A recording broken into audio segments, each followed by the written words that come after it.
नमस्कार दोस्तों, 20 जनवरी 2025 को डोनाल्ड ट्रंप अमेरिका के राष्ट्रपति के रूप में शपथ लेंगे और इस महत्वपूर्ण दिन से पहले उन्होंने एक बड़ा कदम उठाया है जो न केवल वैश्विक व्यापार को प्रभावित कर सकता है बल्कि भारत जैसे देशों के लिए नए अवसर भी उत्पन्न कर सकता है।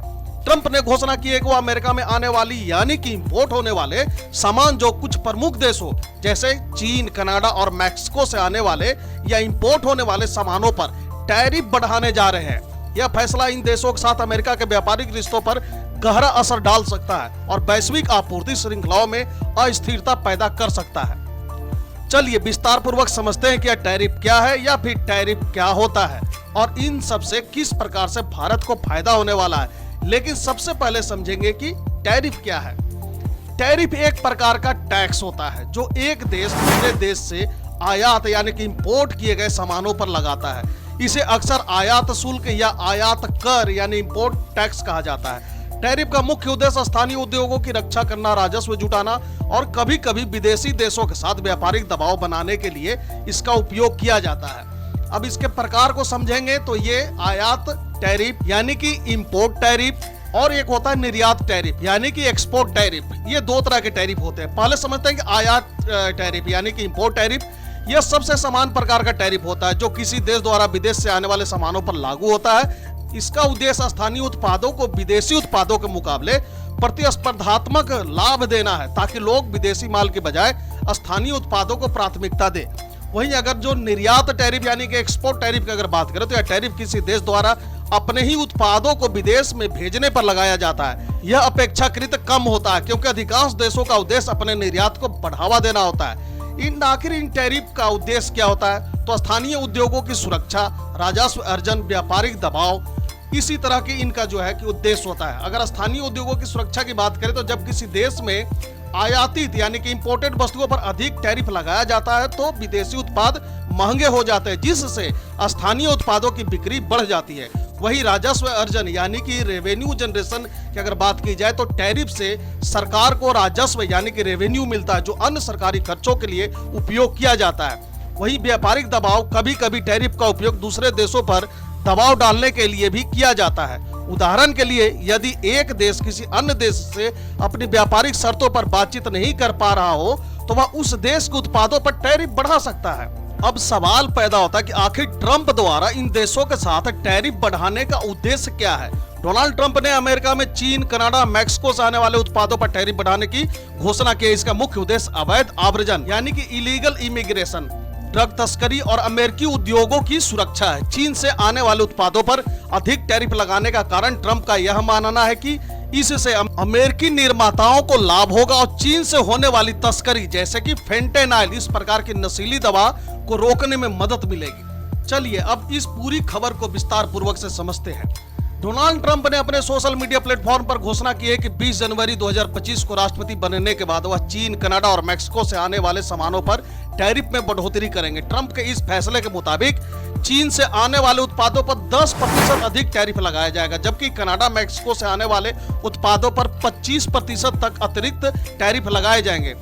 इस फैसले के कारण इन देशों के साथ अमेरिका के व्यापारिक समझौतों पर असर पड़ेगा और वैश्विक व्यापार पर भी इसके दूरगामी परिणाम हो सकते हैं। ट्रंप ने इस फैसले का कारण अवैध आव्रजन यानी कि इलीगल इमिग्रेशन और ड्रग तस्करी को बताया। उनका कहना है कि इन देशों से अमेरिका में अवैध ड्रग्स, खास करके फेंटेनाइल जैसी नशीली दवाओं का आयात हो रहा है जिससे ओपियोइड संकट और बढ़ गया है। फेंटेनाइल एक सिंथेटिक ओपियोइड है जो अत्यधिक शक्तिशाली होता है और ओवरडोज के कारण अमेरिका में हर साल हजारों लोगों की मौत हो रही है। ट्रंप का आरोप है कि चीन और मैक्सिको से अवैध ड्रग की आपूर्ति अमेरिका में हो रही है और इस समस्या से निपटने के लिए उन्होंने इन देशों से आने वाले सामानों पर टैरिफ बढ़ाने का निर्णय है।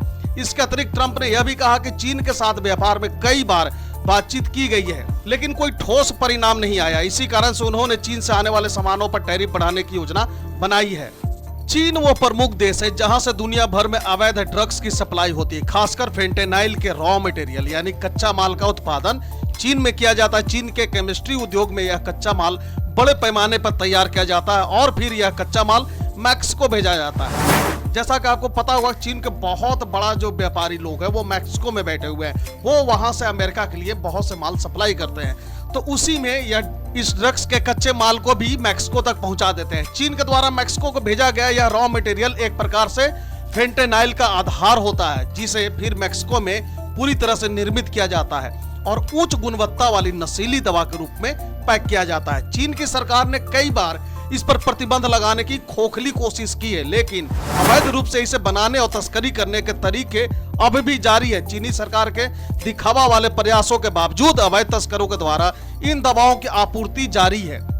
वहीं बात करें अगर मैक्सिको की, तो मैक्सिको अवैध ड्रग्स के उत्पादन और तस्करी का प्रमुख केंद्र बन चुका है। चीन से भेजे गए फेंटेनाइल के कच्चे माल को मैक्सिको में भेजा जाता है, जहां इसे फिनिश्ड प्रोडक्ट यानी तैयार उत्पाद में बदला जाता है। मैक्सिको में ये ड्रग्स आमतौर पर छोटी छोटी प्रयोगशालाओं में तैयार होते हैं, जो कि वहां पे बहुत सारे इलीगल छोटे छोटे प्रयोगशाला बने हुए हैं मैक्सिको के अंदर, जो पूरी तरह से अवैध होते हैं और जिनका कोई सरकारी नियंत्रण नहीं होता या सरकार फिर इस पर आंखें बंद रखती है। मैक्सिको के ड्रग तस्कर इन तैयार उत्पादों को पैक करके उन्हें अमेरिका में भेजने के लिए तैयार करते हैं, क्योंकि अमेरिका मैक्सिको का बॉर्डर बिल्कुल ही ओपन है, तो वहां इस तरह से उन्हें एक्सपोर्ट करना बहुत आसान होता है।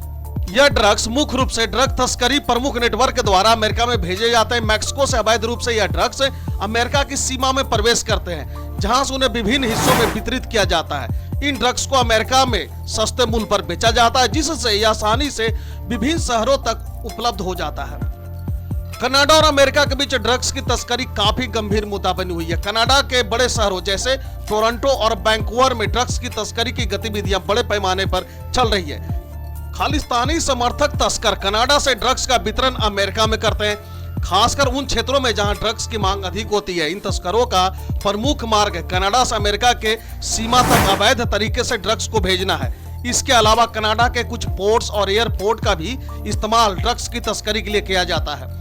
तस्करी करने वाले इन समूहों के पास ड्रग्स वितरण के लिए पहले से तैयार नेटवर्क होता है और वे उसे अमेरिका में विभिन्न राज्य और शहरों तक पहुंचाते हैं।